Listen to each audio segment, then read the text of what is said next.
Hello students, welcome to you government commerce college BCom part third EAFM paper first ग्रामीण विकास एवं सहकारिता rural development and cooperation chapter ग्रामीण विकास की व्यहूरचना। टॉपिक ग्रामीण विकास की व्यहूरचना सफल रही या असफल रही। तो सफल रही उसका टॉपिक आपको पहले क्लियर कर दिया था। अब सेकंड टॉपिक आता है इसका, ग्रामीण विकास की व्यहूरचना असफल रही, उसके बारे में हमें अपने विचार प्रकट करने हैं। तो ग्रामीण विकास की व्यहूरचना असफल रही। Rural development strategy has failed in India. ग्रामीण विकास की व्यहूरचना के कारण ग्रामीण भारत में आर्थिक, सामाजिक, राजनीतिक परिवर्तन हुए हैं तथा ग्रामीण लोगों को आर्थिक स्थिति में काफ़ी सुधार हुआ है। लेकिन अनेक अर्थशास्त्री, राजनीतिज्ञ तथा विचारक यह मानते हैं कि ग्रामीण विकास की व्यहूरचना असफल रही है और उन्होंने असफलता के आधार पर या ग्रामीण विकास की व्यहूरचना असफल रहने के लिए अपने विचार प्रकट किए हैं। उन विचारों को टॉपिकों में इस प्रकार से बताया गया है। जैसे नंबर 1 है धनी व्यक्तियों को लाभ, बेनिफिट टू रिच मैन। ग्रामीण विकास कार्यक्रमों का अधिक लाभ ग्रामीण धनी व्यक्तियों को मिला है। ग्रामीण निर्धनों के लिए प्रारंभ की गई योजनाओं का लाभ भी प्रभावशाली तथा धनी व्यक्तियों ने उठाया है। इस संदर्भ में श्री बलराज मेहता के इस कथन को देखा जा सकता है कि कृषि विकास के लिए संस्थागत सुधार को छोड़ तकनीकी सुधार का रास्ता अपनाया गया है। सिंचाई की सुविधाओं के निजी विस्तार, रासायनिक उर्वरकों, कीटनाशक और अच्छी गुणवत्ता के बीजों की राज सहायता देकर रियायती कीमतों पर आपूर्ति से काफ़ी प्रगति हुई है और इन सुविधाओं का लाभ उठाने वाले किसानों के उत्पादन और उत्पादकता दोनों में वृद्धि हुई है। लेकिन इससे होने वाले लाभों पर पूरी तरह से समृद्ध किसानों का नियंत्रण है, जो कुल किसानों के 10% से ज़्यादा नहीं है। इसके साथ ही विभिन्न खासकर कम भूमि वाले किसानों को राहत देने की क्षमता का ह्रास हुआ है और निवेश के लिए संसाधन भी जुटाए गए हैं। इस कारण कृषि उत्पादन में वृद्धि के बावजूद ग्रामीण क्षेत्रों में संतुलित आर्थिक विकास की प्रक्रिया आगे बढ़ाने की बजाय अवरुद्ध हो गई है। अतः ग्रामीण विकास रणनीति ग्रामीण निर्धनों को लाभ पहुंचाने में असफल रही है। टॉपिक नंबर 2 है करप्शन, भ्रष्टाचार। ग्रामीण विकास हेतु जो कार्यक्रम शुरू किए गए उनके कार्यान्वयन में बड़े पैमाने पर भ्रष्टाचार व्याप्त है। स्वर्गीय प्रधानमंत्री श्री राजीव गांधी के शब्दों में यह सच्चाई है कि ग्रामीण निर्धनों के लिए चलाए जा रहे विभिन्न कार्यक्रमों पर जो व्यय किया जाता है उसका बहुत कम हिस्सा अर्थात 15% हिस्सा ही ग्रामीण जनता तक पहुंच पाता है तथा अधिकांश राशि अर्थात 85% राशि मध्यस्थों द्वारा भ्रष्ट तरीके से हड़प ली जाती है। यह स्वर्गीय श्री राजीव गांधी जी के विचार हैं।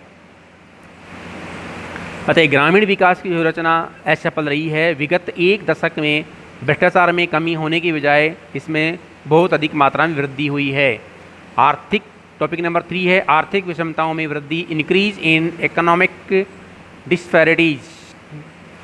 गत कुछ वर्षों में ग्रामीण क्षेत्रों में आर्थिक विषमताओं में वृद्धि हुई है। एक और लगभग 15 से 20% ग्रामीण परिवार ऐसे हैं जिनकी आय अत्यधिक है।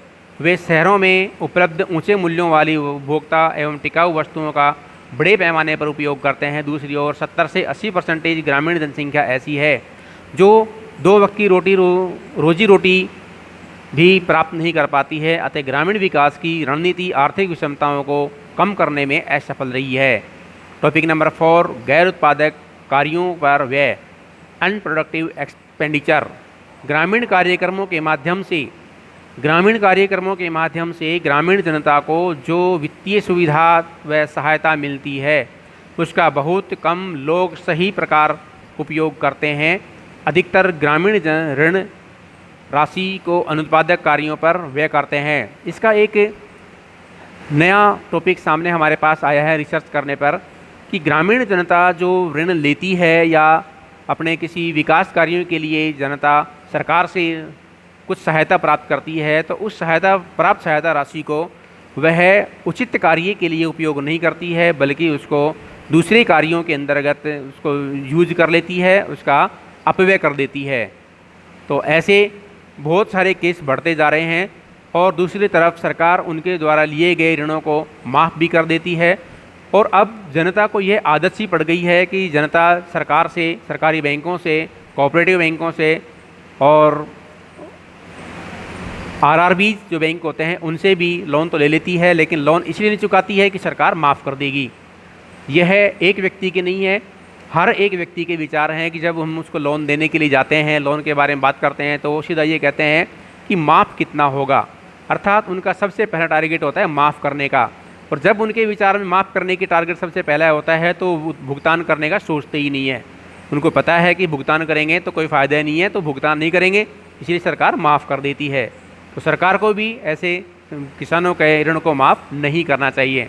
उनमें यह गैर उत्पादक कार्यों पर व्यय की मात्रा बढ़ने लगती है। टॉपिक नंबर 5 है बाल श्रमिकों की संख्या में वृद्धि, इंक्रीज इन चाइल्ड लेबर।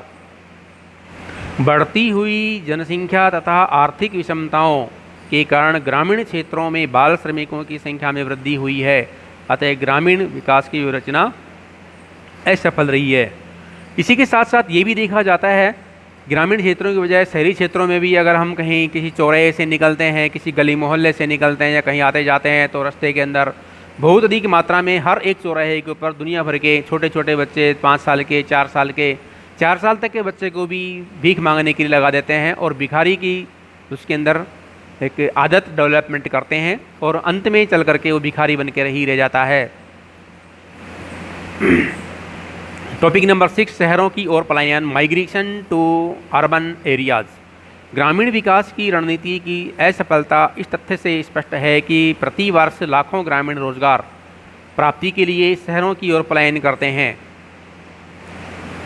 यह ग्रामीण विकास की व्यूहरचना को सफलता के ऊपर और सरकार द्वारा चलाए जा रहे विभिन्न कार्यक्रमों पर एक प्रश्नवाचक चिन्ह लगा देती है कि यदि सरकार इतने अच्छे और इतने बढ़िया तरीके से विकास कार्य कर रही है तो ग्रामीण जनता दूसरे शहरों की तरफ या गांवों से शहरों की तरफ या दूसरे राज्यों की तरफ पलायन क्यों करती है। यदि जनता को रोजगार उसके निजी स्थान पर ही प्राप्त हो जाता है तो जनता बिना किसी वजह अपने गांव, शहर या अपने स्थान को छोड़ने के लिए मजबूर नहीं होगी।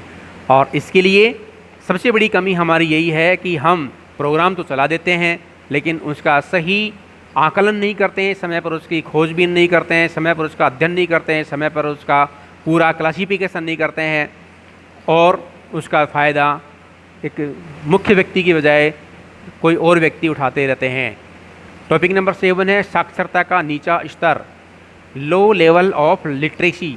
ग्रामीण क्षेत्रों में साक्षरता का स्तर बहुत नीचा है, महिला विकास तो बहुत कम है, महिला साक्षरता विकास तो बहुत कम है, अतः गांवों में अंधविश्वास का बोलबाला है। अधिकांश ग्रामीण भूत प्रेत, जादू टोने आदि जैसे इत्यादि से में विश्वास करते हैं, इसलिए ग्रामीण क्षेत्रों में साक्षरता का प्रतिशत बहुत कम है और इसके अंदर भी महिलाओं का साक्षरता प्रतिशत बहुत कम है। लेकिन अब वर्ष 2020 का अगर अध्ययन किया जाए तो इसमें यह बात सामने आ रही है कि ग्रामीण क्षेत्रों में क्या शहरी क्षेत्रों में या कच्ची बस्तियों में कहीं पर भी जाके देखो तो महिला साक्षरता और पुरुष साक्षरता लगभग समान सी होती जा रही है, इनमें अब भेद की समस्या नहीं रही है। टॉपिक नंबर 8 है आधारभूत ढांचे का अभाव, लैक ऑफ इंफ्रास्ट्रक्चर। भारत के ग्रामीण क्षेत्रों में आधारभूत ढांचे का अभाव, गांवों में ऊर्जा परिवहन साधनों, संचार, सिंचाई का पर्याप्त विकास करने में ग्रामीण विकास की व्यूहरचना बिल्कुल असफल रही है। देश के बहुत सारे ऐसे छोटे छोटी जगह हैं, छोटी ढाणियाँ हैं, दूरस्थ या दूर दराज के क्षेत्र हैं जिनके अंदर अभी भी सड़क की व्यवस्था नहीं है, बिजली की व्यवस्था नहीं है, पानी की व्यवस्था नहीं है।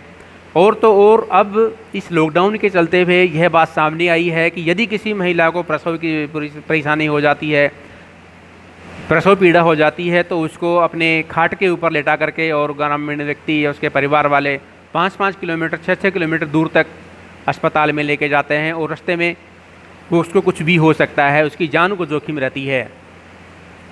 इस लॉकडाउन के चक्कर में हमारे पास में बहुत सारे ऐसे केस सामने आए हैं जिसमें आधारभूत ढांचे का पूर्णतया पोल खोलता है। इसमें यदि किसी व्यक्ति को बीमारी हो जाती है, किसी व्यक्ति का कोई एक्सीडेंट हो जाता है, तो उसके आसपास के एरिया के अंदर अस्पताल नहीं होती है, तो ऐसे में वो अपने रेडी पे, ठेले पे या अपने चारपाई पे डाल करके उसको लेके जाते हैं और 5-6 किलोमीटर दूर तक उसको पैदल लेके जाते हैं और फिर उसका इलाज करवाते हैं। तो ये हमारे एक आधारभूत ढांचे के विकास के ऊपर प्रश्नवाचक चिन्ह लगाता है। ये एक तरफ तो हर व्यक्ति को उसके घर के पास डॉक्टर मिल जाता है, और एक तरफ हर व्यक्ति को या ग्रामीण व्यक्ति को 6 किलोमीटर दूर भी उसको डॉक्टर की सुविधा नहीं मिल पाती है। नंबर 9, मौसमी बेरोजगारी, सीजनल अनएम्प्लॉयमेंट। ग्रामीण विकास रणनीति ग्रामीण क्षेत्रों में व्याप्त मौसमी बेरोजगारी को समाप्त करने में असफल रही है। नंबर 10, झगड़े तथा मुकदमेबाजी, डिस्प्यूट्स। ग्रामीण क्षेत्रों में विकास हेतु जो कार्यक्रम शुरू किए गए हैं उनमें ग्रामीण झगड़ों तथा मुकदमों में वृद्धि हुई है, अतः गाँवों में परस्पर वैमनस्यता बढ़ी है। ग्रामीण विकास की रणनीति इसे समाप्त करने में असफल रही है। नंबर 11, प्रदूषण की समस्या, पोल्यूशन प्रॉब्लम। कुछ वर्षों में ग्रामीण क्षेत्रों में भी पर्यावरण प्रदूषण की समस्या उत्पन्न होने लगी है। वनों की अंधाधुंध कटाई, सफाई सुविधाओं की कमी, बढ़ती हुई जनसंख्या के कारण ग्रामीण क्षेत्रों में प्रदूषण बढ़ रहा है। यह ध्यान रहे कि वर्ष 2011 तक ग्रामीण परिवारों के केवल 32.7% लोगों को ही शौचालय की सुविधा उपलब्ध थी तथा वर्ष 67% ग्रामीण परिवार सफाई की सुविधा से वंचित थे। लेकिन वर्तमान में जो यह सब शौचालय की सुविधा है, सरकार के आंकड़े कहते हैं कि हर घर तक शौचालय की सुविधा पहुंचाई जा चुकी है, लेकिन फिर भी ग्रामीण क्षेत्रों में आज भी ऐसे बहुत सारे मकान है, घर है, जगह हैं जहाँ पर शौचालय की सुविधा उपलब्ध नहीं है। इसके पीछे कारण यह है कि ग्रामीण व्यक्ति क्या करते हैं, सरकार से शौचालय के लिए पैसे तो उठा लेते हैं लेकिन शौचालय नहीं बनाते हैं और बाहर शौच करने के लिए जाते हैं, जिससे यह पोल्यूशन की समस्या वैसे की वैसे बनी हुई है। नंबर 12, पेयजल की कमी, लैक ऑफ ड्रिंकिंग वाटर। ग्रामीण विकास की व्यूहरचना ग्रामीण क्षेत्रों में पेयजल की आपूर्ति करने में असफल रही है। मार्च 2013 की स्थिति के अनुसार 26% ग्रामीण बस्तियों में शुद्ध पेयजल की या तो आंशिक व्यवस्था की गई अथवा उसमें पेयजल की गुणवत्ता अच्छी नहीं थी।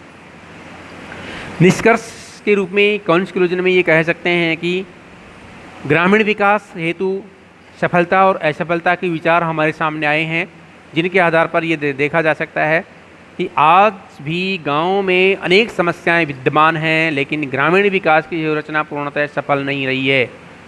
यह आंशिक रूप से सफल रही है। ग्रामीण विकास की रणनीति के कारण गाँवों का आर्थिक सामाजिक राजनीतिक उत्थान हुआ है। यदि इस व्यूहरचना को ईमानदारी से सही प्रकार से कार्यान्वित किया जाए तो गाँवों का सर्वांगीण विकास किया जा सकता है। धन्यवाद।